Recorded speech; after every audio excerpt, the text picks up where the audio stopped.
Оңтүстікке сапармен келген Қазақстан Республикасы парламенті сенаты депутаттарының өңір тобы түс ауа атбасын индустриалды аймаққа бұрды.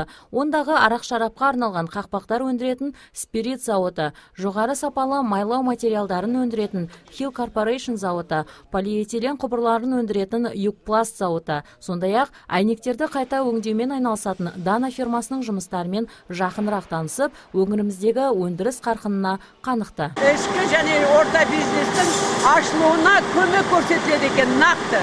Соны жаңа мекемелермен болғанда соған көзіміз жетті.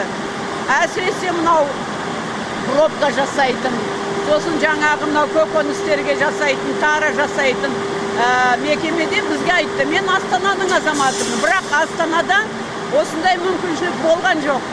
Осы жақта маған жеңілдік жасап, менің жаңағы 15% үлесімді қосып, 85%-ын осы оңтүстік инвестициялық қор максимумнан алдым деді. Бұның өзі үлкен көмек қой. Облысымыздың өндіріс қуатын көздермен көріп, атқарылып жатқан игі істерді саралаған депутаттар бұл бастаманың өзге облыстарда енді қолға алынып жатқанын тілге тиек етіп, үлгі боларлық бастама екенін баса айтты. Шағын орта бизнесте болдық.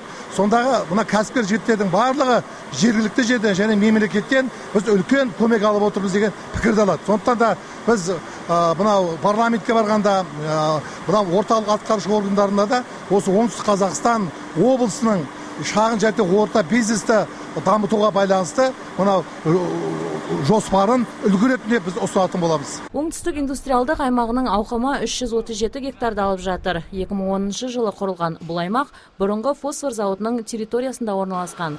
Облыс әкімінің индустриалды аймақ туралы қаулысымен іске асқан бұл өндіріс орнының жұмысына қаныққан халық қалаулылары атқарылып жатқан жұмыстарға оң бағасын берді. Нұрзина Төреханова, Талғат Қырғызалиев, ТВК телеарнасы.